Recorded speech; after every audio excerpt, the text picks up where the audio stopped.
Are you tired of the cookie-cutter approach to education that's stuck in the last century? Are you seeking a win-win situation where your family thrives, your kid's education is revolutionary, and you still get to chase your own dreams? Welcome to Unschooled Unleashed. Unlock your child's genius.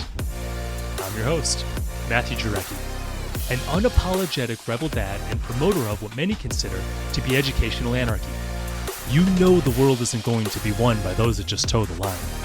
It's the innovators, the visionaries, and the resilient spirits that are going to thrive. Our mission here is to forge those world changers within our very homes with less stress, energy, and time. Unschooled Unleashed starts now. Welcome back to another fantastic episode of Unschooled Unleashed. I'm your host, Matthew Jarecki, and today we're going to talk about math. I love talking about math because my kids are really into math. At least one of them currently is. The other ones are moderately, we'll say. But I do believe math is essential in understanding the world. I think it's the coding to life. I think it provides a great foundation in which to build on. And I'm going to argue a different approach to the way we've traditionally learned math. And I'm going to focus on how we can best prepare our children for the future and what math education would look like to prepare them for the future, at least how I'm doing it as best I can see. So if that sounds interesting to you, stay tuned and let's dive in. Today we're talking about math, and we're going to reframe math as a way of thinking, not worksheets. We're talking about almost as a liberal art, so that children develop a deep understanding, a confidence, and a creative power that I believe aligns with the needs of future careers and their future lives or modern living. So what do I mean by this? So why the theory of math will matter more than ever? Why is this important? Is essentially what we're asking. In an era that we use artificial intelligence, software will continue to crunch the numbers, just like we have today. I have a computer in my pocket that I walk around with all the time that my teachers, when I was in high school, told me didn't exist and never will. There it is. I even have AI in my pocket now. But understanding how the numbers work together, I think will become a true competitive edge because we're really good at crunching the numbers within a click of a button. If you program an Excel spreadsheet, you understand what I'm talking about. We could just plug in the numbers, click, boom, and we get the answer. This is how software works. With AI, we're going to have to know the right questions to ask. We're going to have to try and dig deeper. It doesn't mean that the computation, the need for writing it out or the need to actually crunch the numbers yourself is gone, but it does shift the goal from how the tool is used, meaning we're going to instead be able to write out the equation to organize our thoughts and really understand what's happening. And having that intuitive understanding, I think, is very important. I hope that makes sense. It's kind of hard to explain. There's a thought leader, his name is Conrad Wolfram. I hope I said that right. And he says it best: we should be teaching math as a tool to solve real-world problems, not just to calculate.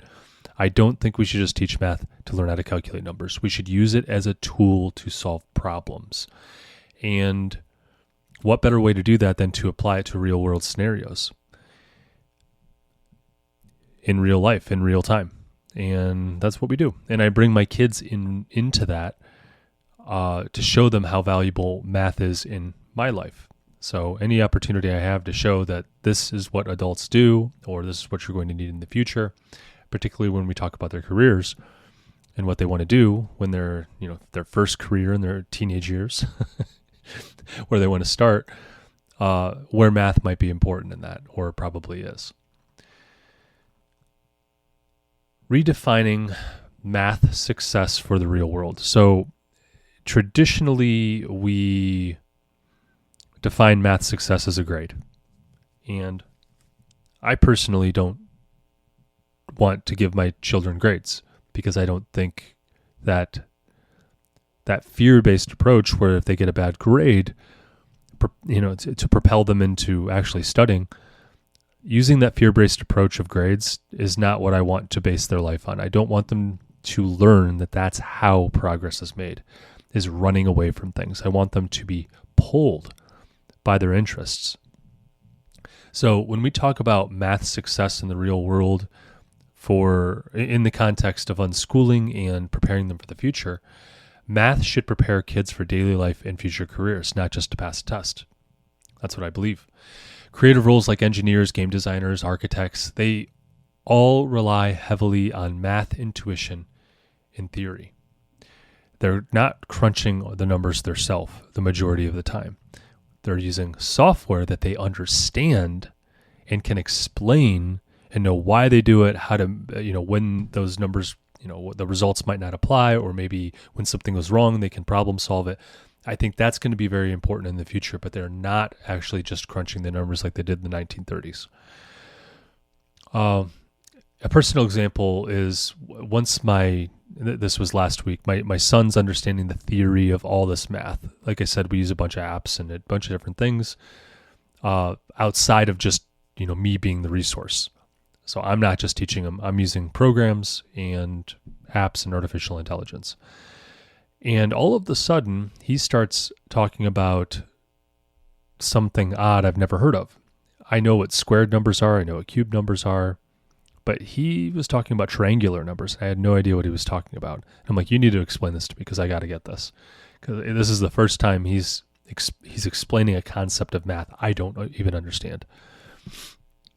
And he visually explained it to me so that way I was able to comprehend it. And he was able to organize the information in a visual way. And that's how we as humans actually remember things best, is visually in our minds. And this was the first time he understood a math concept, better than I did. I call that a win, especially since I'm an adult operating in the real world, and I even have a career that I have to understand at least basic algebra and some calculus to really understand it at a high level anyway.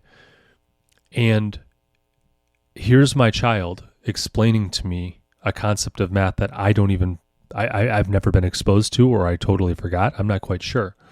Not that it's necessary for the real world, but the fact that he's able to explain this to me and comprehend this, and that it's now a foundation of his math understanding, his understanding of the world, I think is a success. So, high five. Moving on, mental math and intuition as superpowers. I think mental math builds quick problem-solving skills. And I believe it's going to improve our children's daily decision-making in their normal life. I think that logic is, I don't want to overstate or understate this, but I think it's valued in American culture, yet we don't provide the resources to be able to build that logic in schools.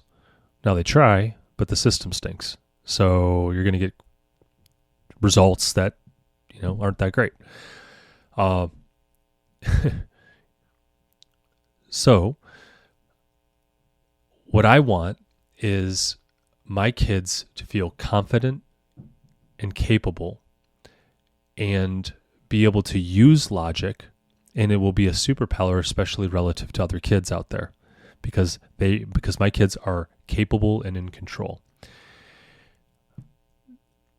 With all these kids coming out of school, graduating high school, not having a basic understanding of math,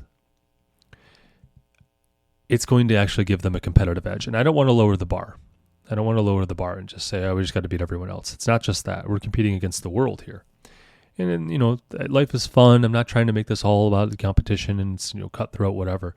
But the truth is, if you go over and have a firm understanding in math, you're going to be in logic, which math is. It's a logical, for lack of a better word, concept.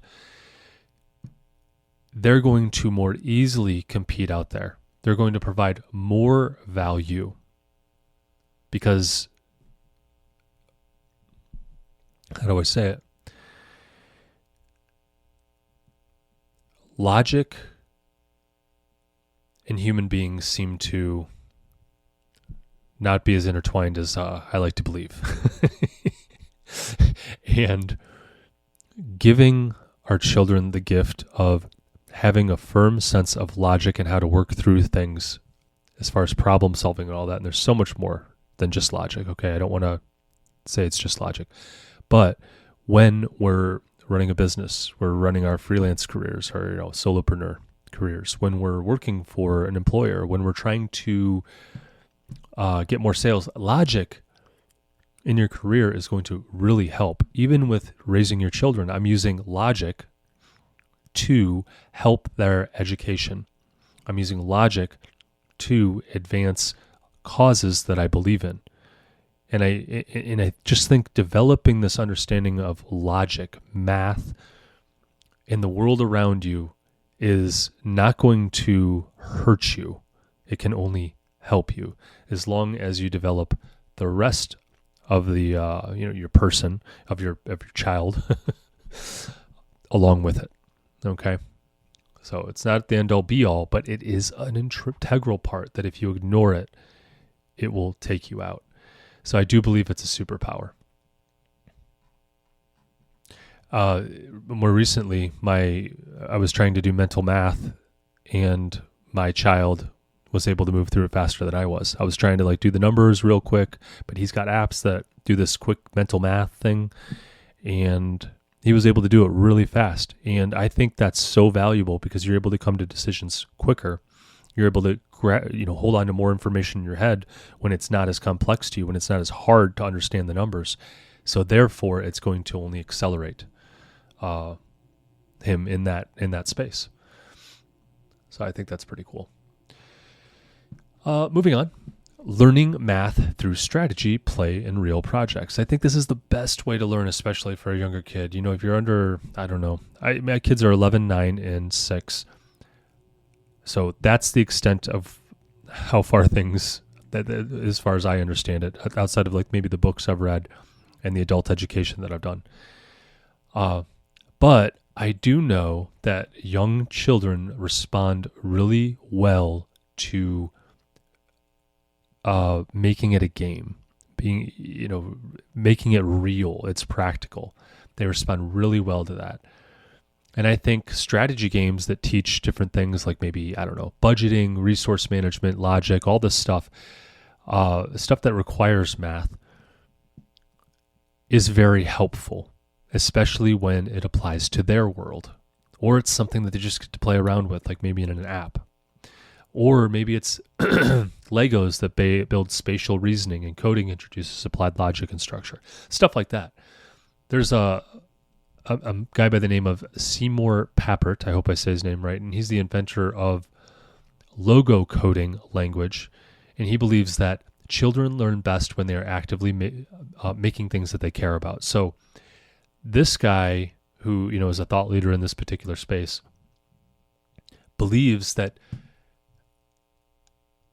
using your creativity, using your imagination, making something that you actually care about the result on the other end is the way to get kids interested in math and engage them in math. And I tend to agree with that. I know when my son began coding, some of the math clicked with him, and he understood why the coding needed to be a particular way. And he was able to get a result on the other end by understanding that math to get the output that he was looking for. Maybe it's the website that he built, stuff like that, because he likes to mess with that stuff right now.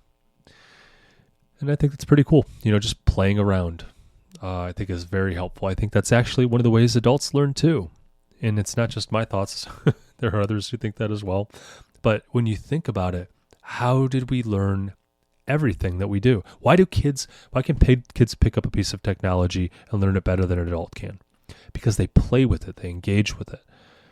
Adults tend to want to, I don't know, I just feel like they're disconnected from play a lot of times and creativity, and they're just not in that mindset. So I just want to get the output real quick. I want to get the result. So just teach me what I need and get me through this. Whereas kids are building an intuitive sense of how things work. And I think being able to play with these numbers gives them that intuitive sense. Moving on, how tech can support, not replace though, math learning. Now, I've mentioned apps like Brilliant, Elevate, Synthesis Tutor, and this is where kids can explore math deeply at their own pace, and I use those tools like crazy. In fact, this is part of the advantage of doing home education in 2025 is you have so much technology to help you help your children grow, particularly in math. I mean, these are some great resources. Khan Academy's got stuff. But the apps I named are gamified. They're very engaging for younger children, and they build that muscle memory for being able to recognize just different concepts of just being able to understand different concepts of math. And these tools work best when paired with when paired with hands-on exposure to real-world problems, engaging their curiosity. So if I can go over and have my child learn a ton about fractions on one of these apps, which they have, and then we go back to their money jars where we actually allocate a certain percentage of their money in each jar, they're able to do this a lot better because they have an intuitive understanding of exactly what's happening. A man by the name of Sal Khan, and I believe he's the guy who came up with or created Khan Academy. He advocates for a conceptual first approach for kids. So kids must first understand the why, not just the how. And that's really kind of at the heart of a lot of what I'm trying to say.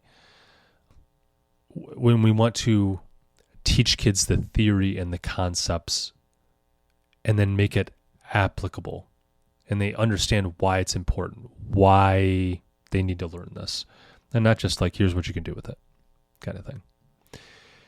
Moving on, math gets interesting when it's relevant. I already touched on this a little bit, but children become curious about math when it helps them solve real-world problems that matter to them. My example is always like budgeting for a new toy or a piece of candy, or maybe it's, measuring something for a project and having to do some geometry, stuff like that. This is when it becomes relevant to kids. Physics in action is another one that helps them really understand some of these abstract concepts, but it comes alive. Like, for example, today we were watching YouTube. And the reason we were watching YouTube was because we were trying to understand the different forces on the planet that help a person free-falling, or anyone thing free-falling, speed up, slow down, what's the fastest you can fall. We're trying to understand acceleration, aerodynamics, all these things. It just opened up a world of possibilities because we were talking, I don't even remember how we got on the topic, but my son was doing something like building something. I think it was might have been with his Legos. I'm not quite sure. Either way, we started talking about aerodynamics and maybe something falling and how things stay afloat, like planes. How do they fly? The forces that we're talking about, and then free falling, like how fast things want to free fall, what stops them, and what terminal velocity is. And then we're looking at cool things like, okay, well, how can we actually speed up or increase the terminal velocity of something? Well, aerodynamics, because we're reducing the friction. Let's learn about, friction due to the atmosphere. Hey, let's connect that with the rocket stuff that we've been watching, because we watched stuff on the on Apollo 13, and they get to see the rocket heat up and all that stuff. And they're really just connecting all the dots to make sense of it, and that's going to be a great foundation for future understanding of the world. It's relevant in their lives. We're looking at Legos that they built, and then they can build a little more aerodynamic, and they can show me it, and it's just an engaging way to do it. And that was with my 9-year-old. And he is really interested in reading and writing currently. He's very creative. But he's also interested in math. I think he'd make a great engineer, architect, some kind of builder in some way. But he wants to be an astronaut scientist. So we're getting him ready for that. So we're learning a lot about rockets and the physics related to that. So we're having a lot of fun. But again, they're interested because it's relevant. Moving on, don't rush it. Math will show up when it's time. So in unschooling, we're going to trust the child to learn the lesson when they're ready. That's what we do, right? Unschooling is child-led, interest-based. So the child gets to decide when they want to learn it, and we're doing it in something they're interested in. So when math becomes a barrier to something they want to do, it also becomes a motivator. So if they're all of a sudden, they want to, again, I'm going to use the corny example of saving up for a candy bar or a video game or something like that. But when that becomes something that they want to do and math gets in the way because they don't want to learn how to divide up their money using percentages, well, they're not going to get the video game. This is how real life works. I remember I did not want to learn any math from basically sixth grade through 8th grade. And I was essentially stuck on, if I remember right, 5th grade math, maybe a little bit of 6th grade math, but don't get too generous. And I mean, it's amazing that I was able to get away with that for so long. But then I decided to go to high school in 9th grade, and I had to pass a math proficiency. Well, part of a math proficiency is math. And I didn't know what I was doing. So I got really motivated to learn everything that I did not know prior and catch me up so that way I could pass the proficiency, because I did not want to get held back, especially my first year in public high school. I didn't think that would be a good look for me. But I got really motivated. I got a textbook, and my dad said, I'll help you. It's going to be in the evening, so build up your questions. But I had to read the book and understand the concepts, and I did this all on my own. And I only had 3 weeks to study to pass this proficiency, and I passed first time, and half my friends failed, which is amazing to me that so many people surrounding me failed, and they'd been in school for years learning this stuff, and I learned it in 3 weeks. Not that I'm smart, or I have this aptitude for math, although I think I do. I have an aptitude for math. I think it was a matter of motivation. It was, I don't want this to get in the way. And then I was motivated to pick up the book and study myself, as opposed to all these other kids who delegated the authority of learning to their teachers. At least that's the best I can make sense of it. So when, if you think about it, I would have probably freaked out a little bit. It's still scary to me too, guys. If my kid hadn't learned any math since 5th grade and they're in 9th grade, yeah, I'd be a little nervous. But hey, look at me. I made it, and I learned it in 3 weeks.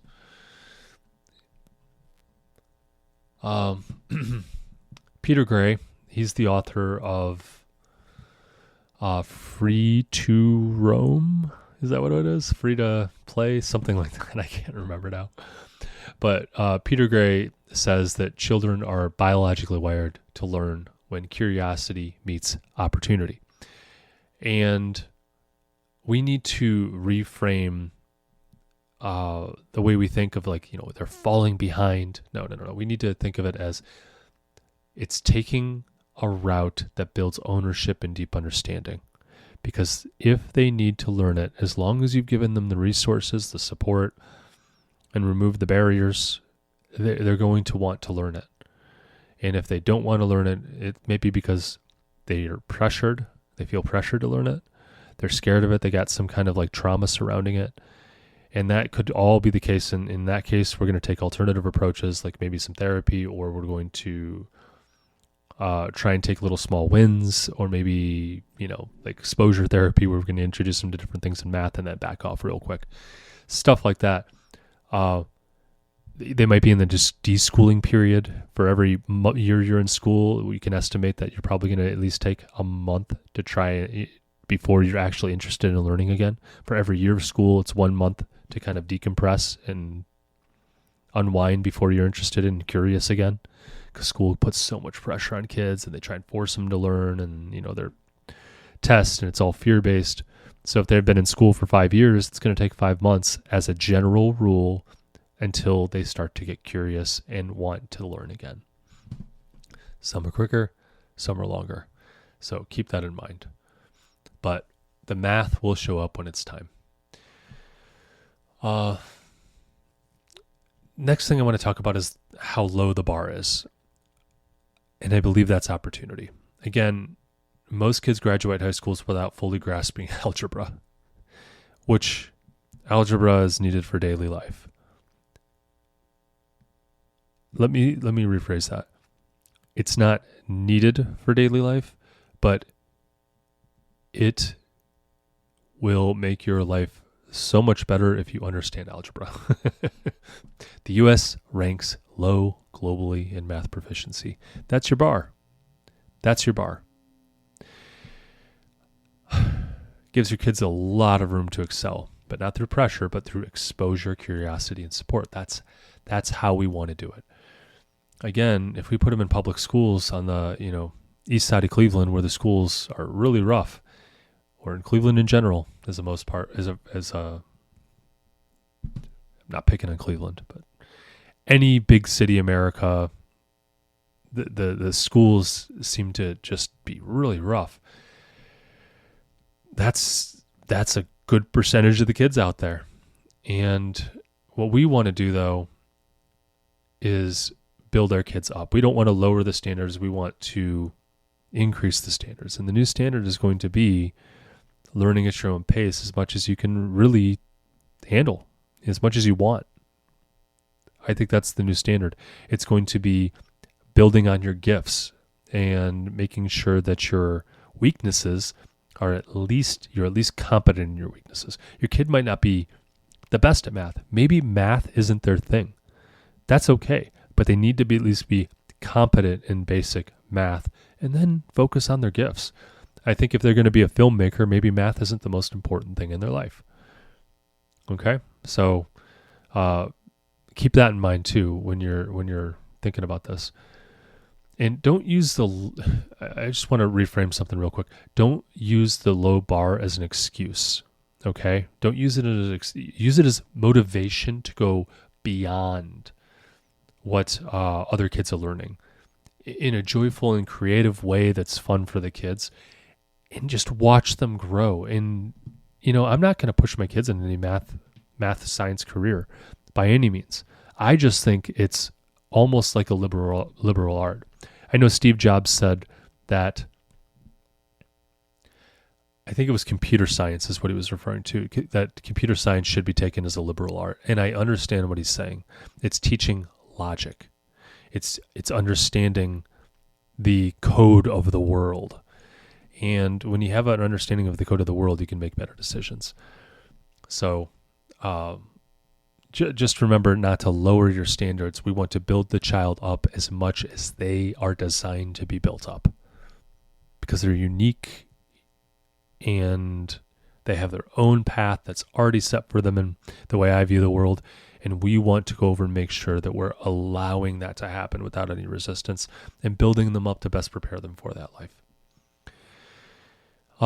Last thing I want to talk about is creativity plus math and what that results in. So you take creativity and you take some math and you mix it together and you get innovation, is what I think. And it's going to be more than that. You're going to have some hard work and all that stuff, and I'm simplifying it. But, if you have a creative person who understands math, creativity isn't just for the arts at that point. Math is the language of systems, technology, and innovation, and then they can build beyond. Okay? I think that arts are going to be incredibly important in the future as computers go over and take over quite a section and quite a chunk of this whole math thing that we got going on. And, what I'm talking about is everything I've been referencing. We're not going to be calculating numbers as much as we are going to be having to understand and make connections between things, and having that deep understanding allows us to get make intuitive decisions about the direction of things and questions to ask, especially with artificial intelligence. And I think liberal arts and an understanding of poetry, language, just all these things that basically we've thrown out for the past who knows how long, decades. saying they're really not worth much are going to be important again, because it's going to because they expand your mind and they give you the ability to communicate better. And I think that's going to be really important. So using the creative part of your brain and building that up, and then having the math part of your brain also developed, I think is going to help kids build things that, future adults, let's say, things that never existed, not just repeat what's already been. There's a man by the name of Sugata Mitra, and he showed that kids can self-teach complex subjects like math when they're intrinsically motivated and surrounded by the right tools. And I personally believe that's the case. So if we're going over and developing up the creative side of our child, and we're building up the mathematical part, and we give them the tools they need to be successful, I think we're launching them into a future that's very bright. So what we want to do is reframe for kids who know math deeply. We want to reframe it to just make it be, as I'm stumbling over this, I'm not a good communicator. I should have taken more liberal arts, right? Kids who know math deeply can ask better questions. That's what I want to reframe. I don't want it to just be they can crunch numbers. We want to reframe it so that the understanding can help them lead more boldly and invent more freely, because they're asking better questions. And I do believe questions is where curiosity starts. So some actionable tips for you and some resources. Apps like Brilliant, Elevate, Synthesis Tutor, Khan Academy. All of this helps build interest, intuition, and that gives you that muscle memory and some of that repetition that we desire to cement in our memory. Again, I don't think, I've said this in other podcasts, I don't think worksheets are the answer, because worksheets are boring and not engaging and make you hate what you're doing, and they're very repetitive. Whereas something that's adaptive, who's always going over and putting you at the limits of your understanding and then giving you feedback, I think that's the kind of repetition that we want. And those happen in apps today all the time, everywhere, at least the education apps. With the AI revolution, they're redesigning them like crazy right now. We're at the cutting edge of this, and it's only going to get better. So if you have even younger children than mine, good for you, because the resource is going to be very plentiful. We also want to embed math into real life. So when you're doing a project, Dad, measuring wood, creating something, have them get out there and do it with you. If you're going out and budgeting for groceries, help them understand what you're doing. Have them do some of the math. Have them actually do it. Maybe estimating time, all this stuff, just real world stuff that you can do to help them really get a firm grasp of math and the real world and practical application of it. Watch physics in action videos that connect the dots between concepts and reality. I think that's really important, and something that we do routinely to get them engaged, because we make it exciting and fun, and it's just a world of possibility. Frame your own problem solving process out loud. Here's how I figured it out, and have them work through it with you. I think that's another way to build up logic, and math is a part of that. Create challenges. How many of these can we build with just 24 Legos? And have them go over and figure out the math behind it, because that's important to my kids right now, Legos and building stuff. So if you got this many of these, how many can we actually build? What's the rate limiting Lego? These kinds of questions. Also teach the vocabulary as well as the important concepts that they should understand.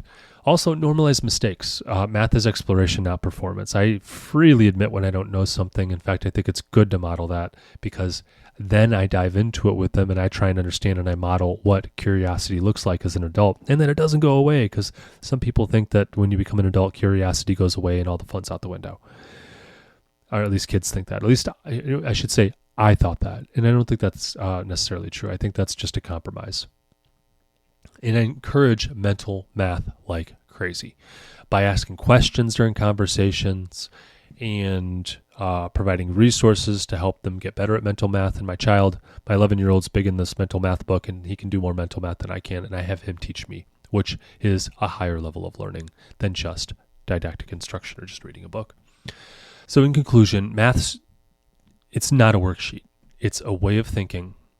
It's going to show up in creativity and strategy and innovation. And in the future, our kids are building. And I really do believe that.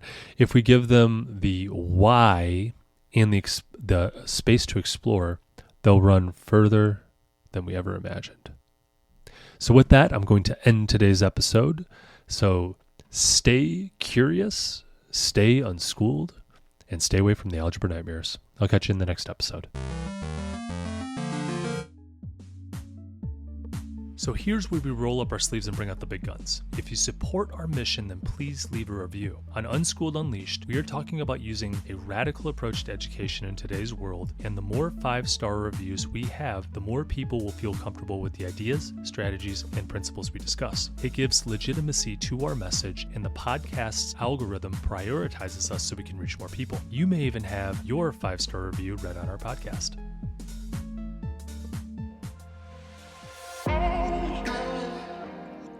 Before I let you go, I have to pause and say this from the bottom of my heart. Thank you.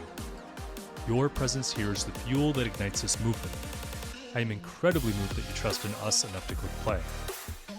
You, my friends, are the caped heroes in this story, the guardians of your family's learning journey, and a beacon of hope for your community. Be bold. Do what you think is best for you and your family. Thanks again for tuning in and taking this courageous leap outside of the box for this educational revolution. Welcome to the front line.